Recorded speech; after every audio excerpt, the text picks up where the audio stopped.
Everything she gives, she can take away. Her love, her warmth, her time, her loyalty. All of it feels permanent until it isn't. At first, it feels intoxicating. The way she looks at you like you're the center of the universe. The way her presence wraps around you like gravity. You start to believe it's yours. Her attention, her softness, her desire. But it's not. None of it ever was. The moment she decides to pull it back, the world shifts. The silence is louder. The air feels heavier. The version of yourself that existed in her eyes begins to crumble. You feel like something has been stolen, when in truth, it was only borrowed. And that's the most brutal part. We mistake what is given for what is ours. We build identities on fragile offerings, affection, validation, praise, love. But all of these things live outside of us. They belong to whoever chooses to give or withhold them. And when they vanish, it feels like we're vanishing too. But there's one thing she can never touch. No matter how close she gets, how deep she loves, or how suddenly she leaves, there is something she can't take with her. It's the only thing in this entire world that truly belongs to you. And the moment you understand what that is, you stop fearing loss. You stop begging to be chosen because you finally remember what's yours. To understand what can never be taken from you, we have to go back to a man who understood loss more intimately than most, Epictetus. He was not born into wealth. He was not born into power. He was born a slave. His body could be commanded. His time could be owned. Even his pain could be ignored. But despite all of that, there was one thing that no master, no emperor, no cruel twist of fate could ever truly possess: his mind. Epictetus became one of the central figures of Stoicism, a philosophy that strips life down to its core and asks, what is truly yours? He believed that most suffering doesn't come from what happens to us, it comes from forgetting what belongs to us and what doesn't. People spend their lives trying to control the uncontrollable. Their partner's feelings, their lover's loyalty, their future, their reputation, the way others perceive them. But the Stoics saw through this illusion. They understood that the world is a storm, and you control only the helm, not the winds. For Epictetus, freedom wasn't about wealth or status. It wasn't about being adored or chosen. It was about ownership of self, your thoughts, your choices, your character. He taught that when we attach our sense of self to anything external, someone's love, someone's approval, someone's promises, we hand them the keys to our emotional prison. They don't even have to betray us to make us bleed. All they have to do is change their mind. This is why desire turns to desperation, why love becomes control, why attachment turns into silent panic. Because deep down you already know, what they give can be taken away. Epictetus offers a brutal but liberating truth. The only thing that is truly yours is your inner domain. Everything else is a guest, a visitor, something that can leave at any time. And this isn't meant to make you bitter. It's meant to make you unshakable. Because when you stop clutching at what was never yours to hold, you stop living like a hostage of someone else's choices.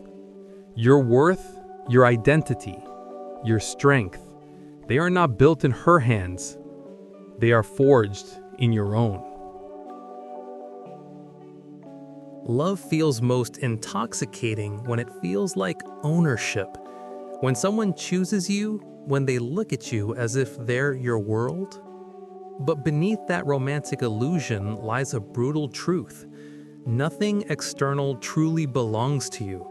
Not her affection, not her loyalty, not even the version of herself she once gave you. What we often call security in love is really a fragile negotiation with uncertainty. We tell ourselves stories. She'll always love me. She'll never leave. We'll always feel this way.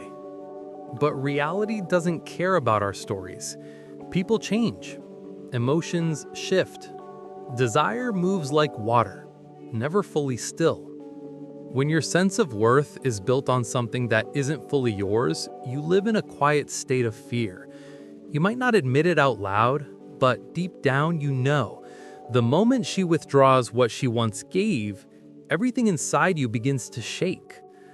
That's why so many men start overcompensating, trying to impress, trying to prove, trying to control what can't be controlled. Epictetus understood this centuries ago. His philosophy of self-ownership isn't about becoming detached or cold. It's about building your identity on something unshakable. The only thing that is ever truly yours is your character and your choices. You can't control her emotions, but you can choose how you show up. You can't make her stay, but you can choose not to lose yourself trying to keep her. You can't dictate how the story ends, but you can make sure you don't betray yourself in the process. Think about it. When someone leaves, it isn't just the loss of their presence that hurts. It's the collapse of the illusion that they were yours. But they never were. They were always their own, just as you are always yours. This is why self-ownership is so powerful. When you ground your worth in your own character, external loss can wound you, but it can't break you. You stop trying to cage what was meant to be free. You stop fighting storms you can't control. And paradoxically, that makes you more magnetic. Why? Because someone who doesn't need love to survive can love more deeply.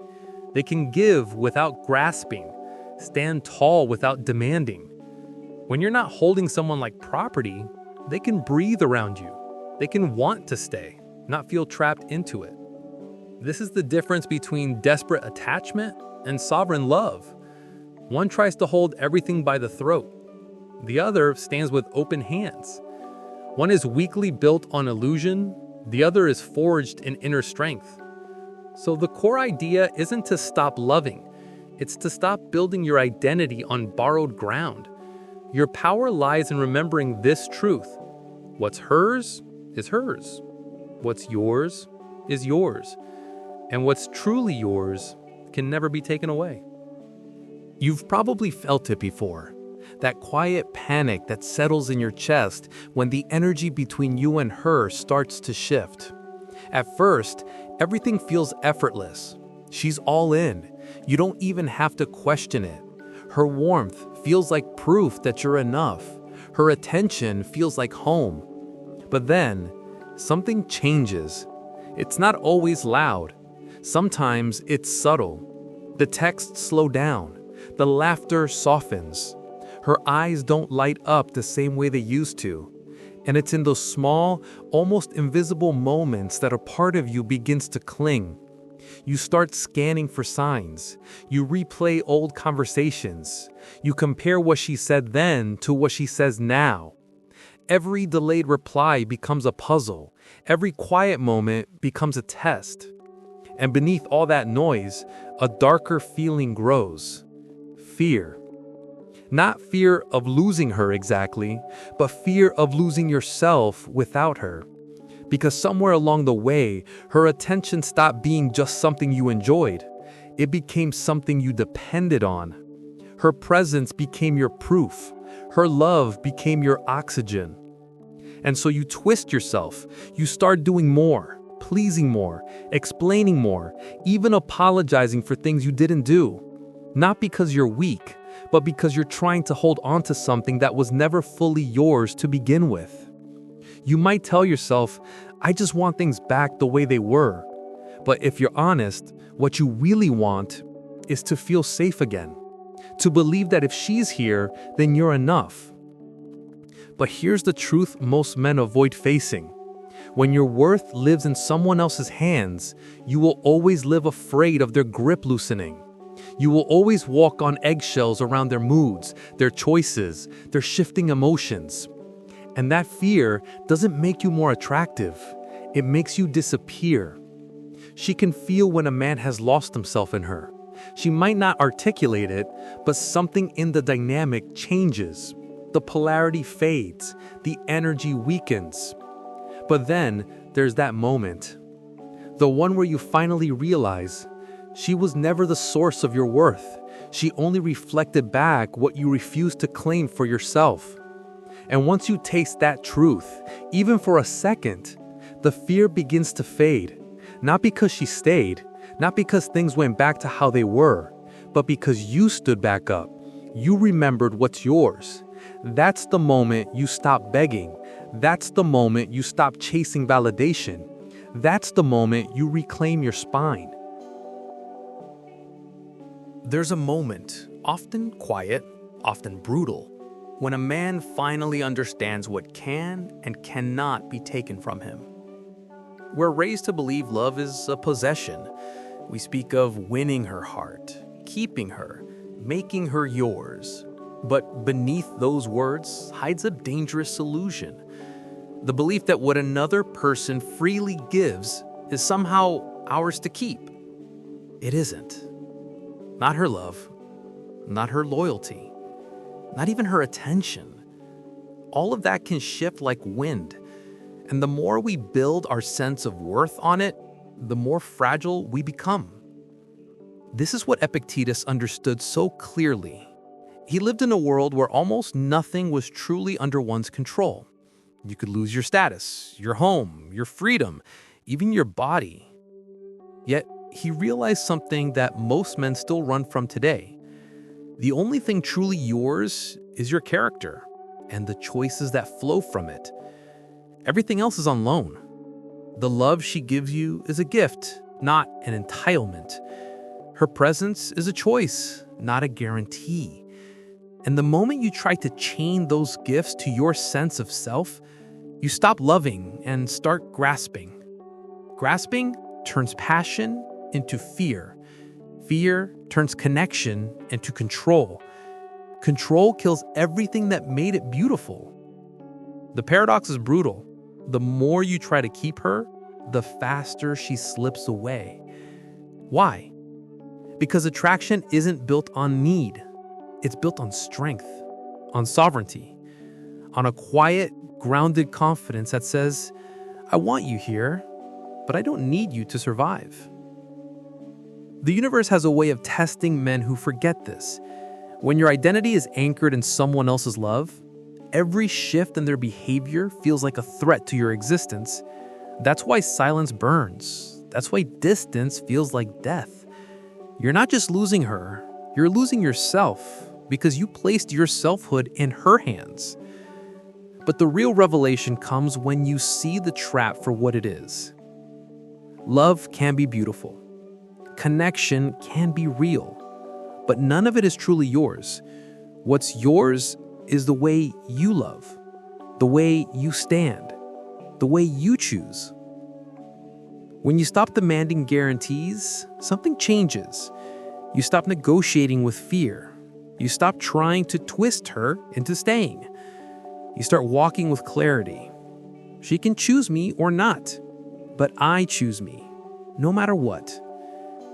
This isn't coldness, it's power. Real power isn't about controlling her. It's about owning the one thing no one can take from you: your inner stance, your integrity, your will. And ironically, when a woman feels that from a man, something shifts in her too. Because desire doesn't flow towards those who grasp. It flows towards those who stand. The revelation is this: you never actually lost yourself in love. You just forgot where you put the key. Once you reclaim that, your spine, your center, your self-ownership, the fear of loss stops defining your love story. You stop clinging. You stop begging. You start living. And that's the quiet, unshakable power of a man who knows what's his and what never was. The key to power and love isn't control, it's ownership of self. This doesn't mean being emotionally numb. It doesn't mean pushing people away. It means drawing a clean line between what belongs to you and what doesn't. Your thoughts, yours. Your emotions, yours. Your character, values, and how you choose to respond, entirely yours. Her love, her loyalty, her choices, not yours, ever. Once this sinks in, everything changes. You stop fighting invisible battles. You stop trying to bend reality around your fears. You stop seeing her as something to hold on to and start seeing yourself as something to root into. Start simple. When you feel the urge to chase reassurance, pause. Ask yourself, what am I trying to control right now that isn't mine? The moment you answer honestly, the spell begins to break. Another practice. Write down what is within your control, your habits, your boundaries, your self-respect, and what isn't. You'll be surprised at how short the second list makes the first one feel powerful again. The deeper work is to detach your self-worth from external validation. Stop asking, does she still want me? Start asking, am I showing up as the man I choose to be? Real love isn't found through control. It's found through sovereignty. That quiet power of being grounded no matter what she does. Because if you're always at the mercy of her mood, her decisions, or her attention, then you're not in love. You're in a psychological leash. When you reclaim ownership of self, you stop reacting like a beggar and start living like a man who knows his worth. And ironically, that's when respect and attraction deepen, not because you forced them, but because your presence stopped being needy. This isn't about her choosing you. It's about you choosing you again and again. And no one, not even the love of your life, can take that from you. From the moment the world teaches you to chase what she can give, you become a passenger in your own life. You ride the curve of her warmth, her attention, her smile, and you mistake the glow for a compass. But a compass that points outward is a compass that can fail you at the first gust. The true north isn't found in her gaze or her promises. It's carved inside you, waiting to be claimed, regardless of how the scene changes around you. So you begin to shift not toward cold indifference, but toward unshakable alignment.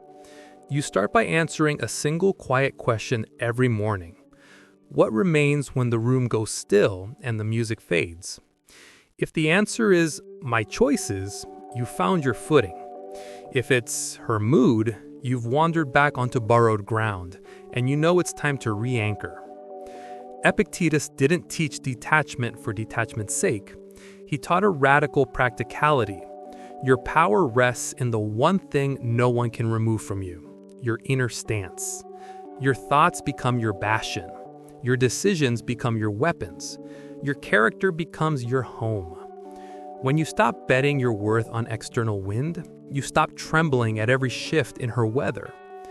This is the moment the old flame of insecurity begins to gutter. Not because you don't care, but because you stop wearing someone else's care like a badge of identity. You realize that love can be expansive when you stand with your own spine. Not because you resist, but because you choose to stand tall, even when the room is empty of approbation. The fear of loss loosens its grip because loss no longer defines you. The breath you take isn't a plea for validation, it's a declaration of self-respect. With every deliberate choice you make, boundaries set, promises kept to yourself, standards held steady, you redraw the map of who you are. You become the man who loves, not to own, but to be whole. The magnetic pull you once felt is replaced by a steadiness that invites trust rather than clings to it. Sovereignty, not salvation, becomes your core. And in that sovereignty, what you discover is simple and ruthless. What's yours isn't hers to take or to give away. It's yours to steward. Your worth becomes a source, not a currency. If this shift sounds like coming home to yourself, That's because it is. The invitation isn't to withdraw from love, but to enter it from the strongest possible position, your own center. Start by naming what's in and out of your control: habits, boundaries, responses, and the unwavering commitment to your character. Practice daily. Write a short note each night on what you chose to own that day and what you let remain outside your reach. If you want more, I've built a practical framework to accelerate this shift. Exercises to rebuild your self-respect, scripts for healthy communication, and a 21-day micro ritual that reinforces your inner sovereignty. It's not about coldness, it's about clarity. Not about range shifting away from love, but about widening your compass so love can arrive without fear or debt. Choose you again and again. Let your outer world respond to the strength you've already claimed inside. When you stand there, still, grounded, and sure, what you deserve stops being a chase and becomes a natural consequence. This is the power you'll carry into every moment, a self that cannot be taken, a life that cannot be borrowed. Join me and start your sovereign path today.